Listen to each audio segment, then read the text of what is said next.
جعل طاعته سبيلا لمرضاته وجعل رضاه وسيلة للفوز بجناته ووفق المؤمنين لعبادته فهجروا ملذاتهم وشهواتهم وآثروا مرضاته.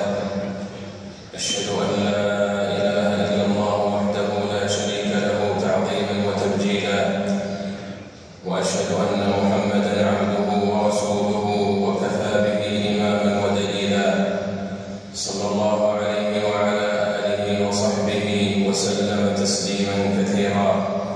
أما بعد، فإن خير الحديث كلام الله، وخير الهدي هدي نبينا محمد بن عبد الله، وشر الأمور محدثاتها، وكل بدعة ضلالة، وكل ضلالة في النار. عباد الله، أوصيكم ونفسي بتقوى الله عز وجل، فهي وصية الله للأولين والآخرين. ولقد وصينا الذين أوتوا الكتاب من قبلكم وإياكم أن اتقوا الله، ثم اعلموا أن طاعة الله خير مغنم ومكسب، ورضاه خير ربح ومطلب، والجنة حفت بالمكاره وحفت النار بالشهوات، وإنما توفون أجوركم يوم القيامة، فمن زحزح عن النار وأدخل الجنة فقد فاز. معاشر المسلمين، رمضان شهر عبادة وتوبة، شهر تقرب وأوبة، شهر توبة ورجوع وإخلاص وخشوع وسجود وركوع، شهر صيام وقيام، شهر بر وإحسان وتلاوة للقرآن. ألا وإنه قد آذن بالرحيل، وما بقي منه إلا القليل القليل. قد وقف على ثنية الوداع وأوشك على الرحيل، فليت شعري من المقبول فنهنيه، ومن المردود فنعزيه.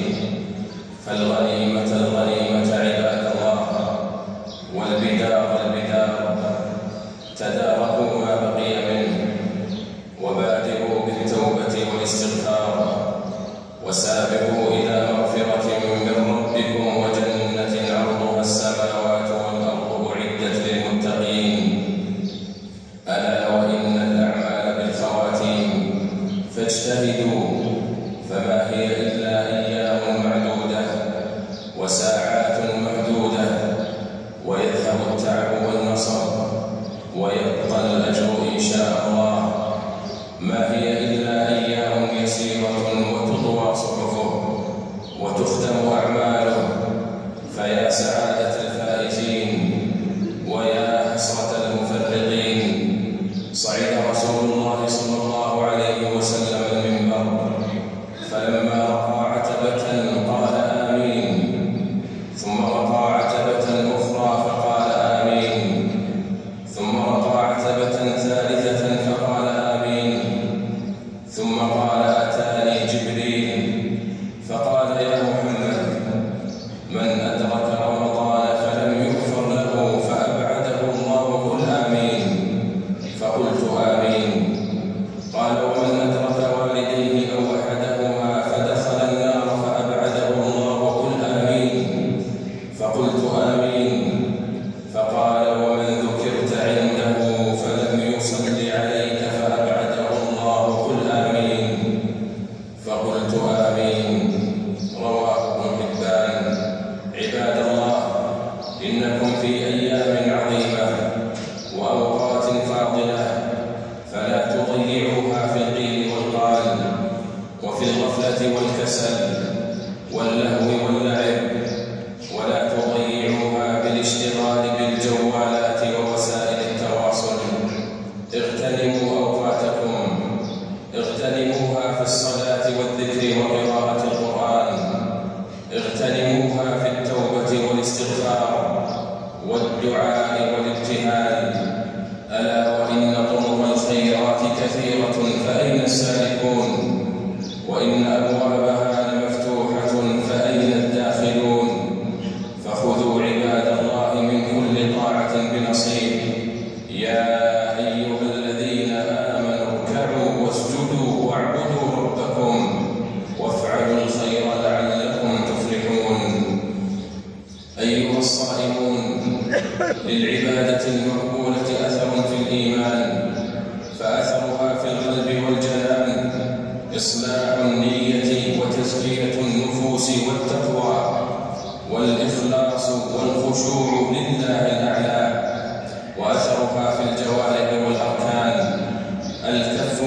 المعاصي والمحرمات، والمثابرة على فعل الخير والطاعات.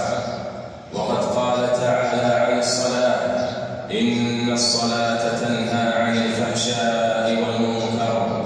وقال عن الصوم: يا أيها الذين آمنوا كتب عليكم الصيام كما كتب على الذين من قبلكم لعلكم تتقون.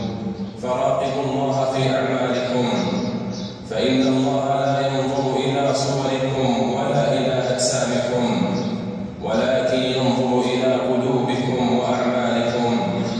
ورب صائم ليس له من صيامه إلا العطش والجوع والتعب، ورب قائم ليس له من قيامه إلا السهر والنصب. نسأل الله السلامة والعافية. أيها الناس، إن من علامات قبول الأعمال تغير الأحوال إلى أحسن حال، والاستقامة على صالح الأعمال، والتوبة إلى الله عز وجل.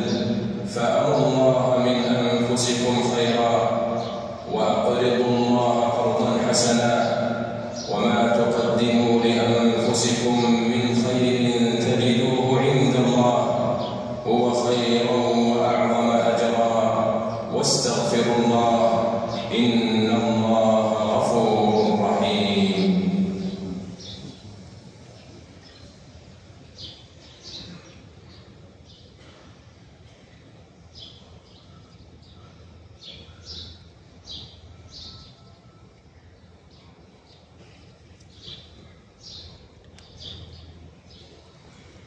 الحمد لله الذي جعل لمن تاب إليه سبيلا، ولمن أناب إليه مستقرا وأحسن مقيلا، ولمن نشأ في عبادته ظلا ظليلا. فمن شاء اتخذ إلى ربه سبيلا. معاشر المسلمين، في العشر الأواخر ليلة خير من 1000 شهر، تنزل فيها الرحمات، وتستجاب فيها الدعوات، وتكفر الخطيئات، وتغفر الزلات. من قامها إيمانا واحتسابا غفر له ما تقدم من ذنبه. العبادة فيها خير من عبادة 1000 شهر، وفيها تكتب المقادير، ويفرق كل أمر حكيم. فاحرصوا على قيامها، واجتهدوا في تحريها، وجدوا في طلبها، وتضرعوا إلى الله فيها. وحري بمن التمسها ألا يخيب، والله ذو الفضل العظيم. وهي تلتمس في سائر ليالي العشر، وخاصة في الوتر منها، وما بقي منها إلا القليل. ألا وإن أمامكم أرجى لياليها ليلة 27. فعن أبي بن كعب رضي الله عنه أنه كان يقول في ليلة القدر: والله الذي لا إله إلا هو إنها لفي رمضان. يحلف ما يستثني: ووالله إني لأعلم أي ليلة هي الليلة التي أمرنا بها رسول الله صلى الله عليه وسلم بقيامها. هي ليلة صبيحة 27. رواه مسلم. وعن ابن عمر رضي الله عنهما قال: قال رسول الله صلى الله عليه وسلم: من كان متحريها فليتحرها ليلة 27، يعني ليلة القدر. رواه أحمد. وعن عبادة بن الصامت رضي الله عنه قال: خرج النبي صلى الله عليه وسلم ليخبرنا بليلة القدر، فتلاحى رجلان من المسلمين، فقال: خرجت لأخبركم بليلة القدر. فتلاحى فلان وفلان، فرفعت: وعسى أن يكون خيرا لكم، فالتمسوها في 9 و7 و5. رواه البخاري. فاحرصوا عباد الله على التماسها، وفقكم الله لقيامها، وجعلكم من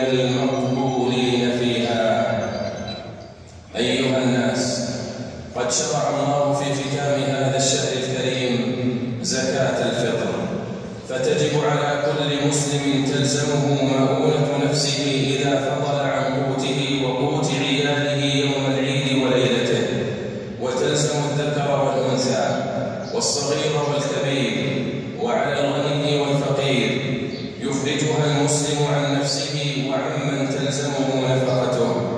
والمستحق لزكاة الفطر هو المستحق لزكاة المال، ومقدارها صاع من بر أو تمر أو شعير أو زبيب أو قمح أو أقط أو ما يقوم مقام ذلك من قوت أهل البلد كالأرز.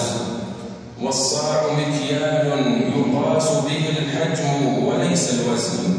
فعن عبد الله بن عمر رضي الله عنهما أن رسول الله صلى الله عليه وسلم فرض زكاة الفطر من رمضان على كل نفس من المسلمين، حر أو عبد أو رجل أو امرأة، صغير أو كبير، صاعا من تمر أو صاعا من شعير.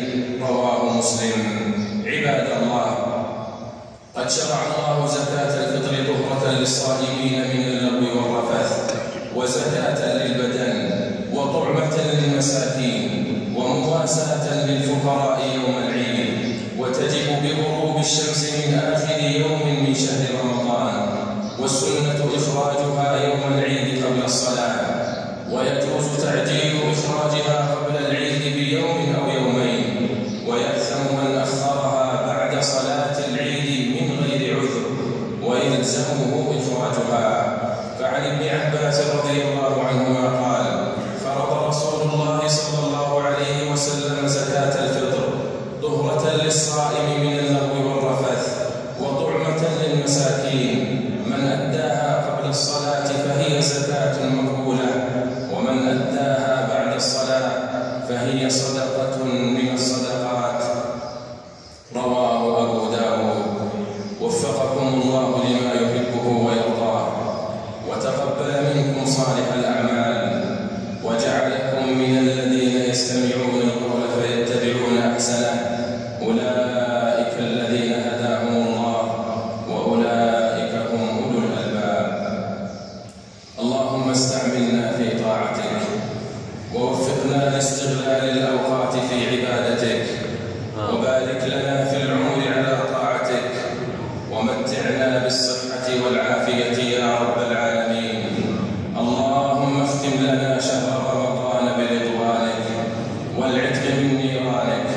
اللهم أعد علينا رمضان أعواما عديدة وأزمنة مديدة، ونحن في صحة وعافية وأمن وإيمان يا رب العالمين. اللهم إنك عفو تحب العفو فاعف عنا.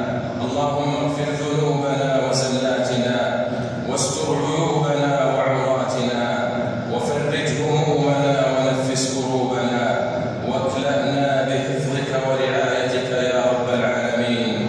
اللهم حبب إلينا الإيمان وزينه في قلوبنا، وكره إلينا الكفر والفسوق والعصيان، واجعلنا من الراشدين. اللهم يا مقلب القلوب ثبت قلوبنا على دينك. اللهم يا مصرف القلوب صرف قلوبنا على طاعتك. ربنا لا تزغ قلوبنا بعد إذ هديتنا، وهب لنا من لدنك رحمة إنك أنت الوهاب. اللهم اغفر لنا ولوالدينا وللمؤمنين والمؤمنات. اللهم اشف مرضانا، اللهم اشف مرضانا، وعاف مبتلانا، وارحم موتانا يا أرحم الراحمين. اللهم أصلح أحوال المسلمين في كل مكان. اللهم أعز الإسلام والمسلمين، وانصر عبادك الموحدين، واجعل اللهم هذا البلد آمنا مطمئنا وسائر بلاد المسلمين. اللهم آمنا في أوطاننا، وأصلح أئمتنا وولاة أمورنا. اللهم وفق ولي أمرنا خادم الحرمين الشريفين بتوفيقك، وأيده بتأييدك، وأعز به دينك. اللهم وفقه وولي عهده لما تحب وترضى يا سميع الدعاء. ربنا آتنا في الدنيا حسنة وفي الآخرة حسنة وقنا عذاب النار. ربنا تقبل منا إنك أنت السميع العليم، وتب عليها إنك